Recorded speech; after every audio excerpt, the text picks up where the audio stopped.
आप देख रहे हैं डार्क फाइल्स। डार्क फाइल्स में आज की इस कहानी में आगे बढ़ने से पहले अगर आपने अभी तक डार्क फाइल्स चैनल को सब्सक्राइब नहीं किया है तो कर लें, और ऐसी ही और वीडियोस के लिए देखें अनहोनी। चैनल की लिंक आपको नीचे डिस्क्रिप्शन बॉक्स में मिल जाएगी।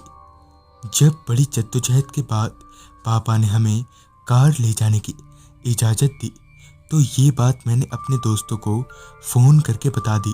हालांकि मेरे पास तो ड्राइविंग लाइसेंस नहीं था, मगर मेरे एक दोस्त रवि के पास लाइसेंस था तो कार वो ही ड्राइव कर रहा था। दरअसल हम तीन दोस्त बहुत दिनों से कहीं ट्रिप पर जाने की बात सोच रहे थे, और फिर थोड़ा सोच विचार करने के बाद हमने तय किया कि हम गोवा जाएंगे, वो भी बाय रोड। कार का पक्का हो जाने के बाद हम दोस्तों ने डिसाइड किया कि हम कल सुबह निकलेंगे, यानी अभी हमारे हाथ में आधा दिन और पूरी रात थी। लिहाजन मैंने आराम से अपना पैकिंग चालू किया और करीबन पौने 1 घंटे तक में मेरी पैकिंग पूरी हो गई, क्योंकि मैं पहली बार अपने दोस्तों के साथ ट्रिप पर जा रहा था। तो मैं तो खुशी से पागल हो रहा था। हड़बड़ाहट में मैं बहुत से काम उल्टे कर रहा था। ऐसे ही खुशी खुशी में दिन कब ढल गया पता ही नहीं चला और रात हो गई।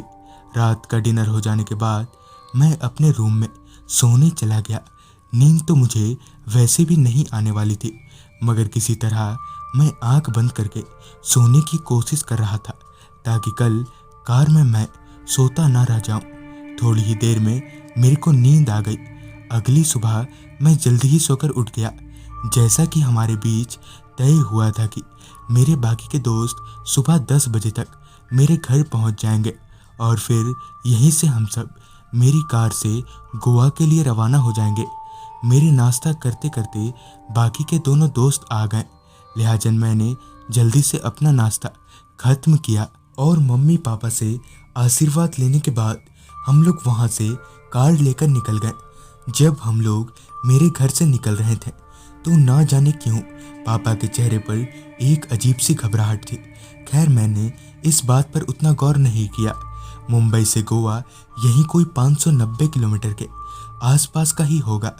जब तक हम लोग हाईवे पर नहीं पहुंच गए तब तक ट्रैफिक ने भी हमारा पीछा नहीं छोड़ा। हर एक मोड़ पर ट्रैफिक हमें अटका ही रहा था। लोकल रोड को पार करने के बाद जब हम हाईवे पर पहुंचे तो हमें थोड़ी राहत मिली। मैं, शुभम और रवि हम 3 जने कार में मजाखोरी करते हुए आगे बढ़े जा रहे थे। इसी बीच तेज बारिश शुरू हो गई।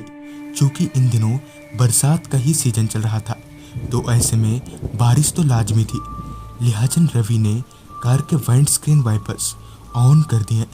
उस तेज बारिश को चीरती हुई हमारी कार हाईवे पर आगे बढ़े जा रही थी। बारिश की वजह से आसपास चारों तरफ सिर्फ हरियाली ही नजर आ रही थी, जो बहुत अच्छा लग रहा था। सब कुछ सही चल रहा था। हमारी कार अभी एक फ्लाईओवर के ऊपर चढ़ने जा ही रही थी कि रवि ने कार को हाईवे की एक साइड पर रोक दिया, जिस पर मैंने रवि से कहा, क्या हुआ? तूने रास्ता तो मालूम है ना तुझे? इस पर रवि ने कहा, वो देख सामने बोर्ड पर क्या लिखा है। हमने बोर्ड की तरफ देखा तो नेशनल हाईवे 66 से पुणे 90 किलोमीटर दिखा रहा था, और ठीक उसी के नीचे पुणे जाने का एक शॉर्टकट रास्ता था जो सिर्फ 58 किलोमीटर का था। ये देखने के बाद हम थोड़े कंफ्यूज होने लगे।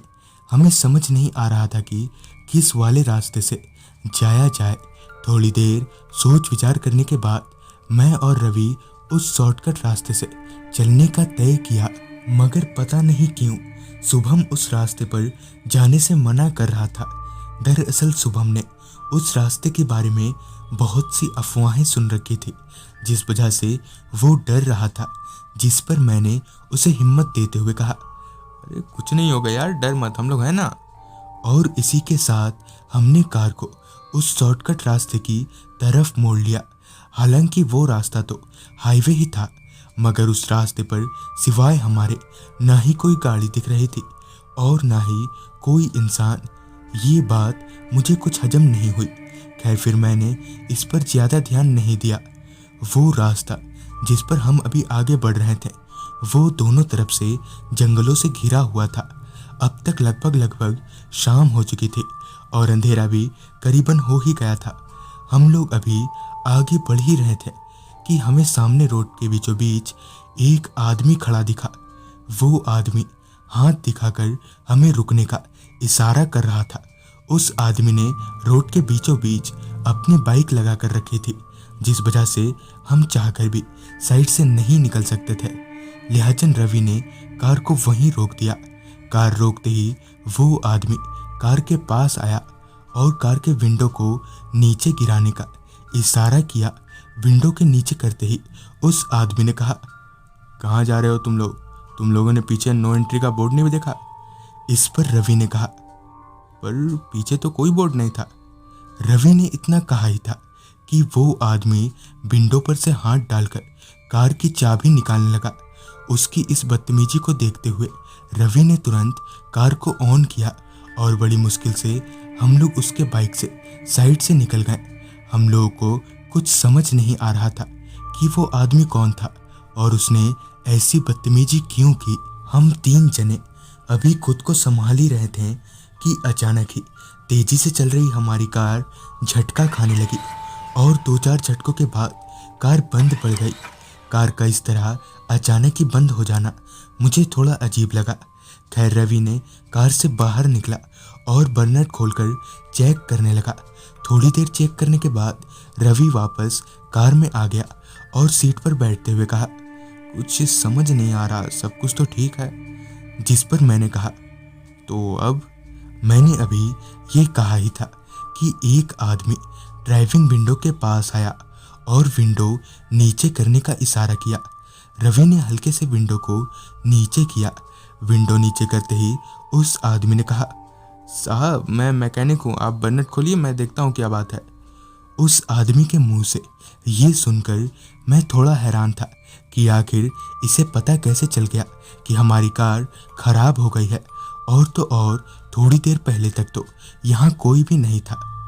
तो दोस्तों आज की इस वीडियो में बस यहाँ तक ही। वो मैकेनिक कौन था और आगे इन 3 दोस्तों के साथ क्या कुछ होने वाला है, ये जानने के लिए देखें इस कहानी का अगला भाग कल रात ठीक 9 बजे हमारे दूसरे चैनल अनहोनी पर। चैनल की लिंक आपको नीचे डिस्क्रिप्शन बॉक्स में मिल जाएगी।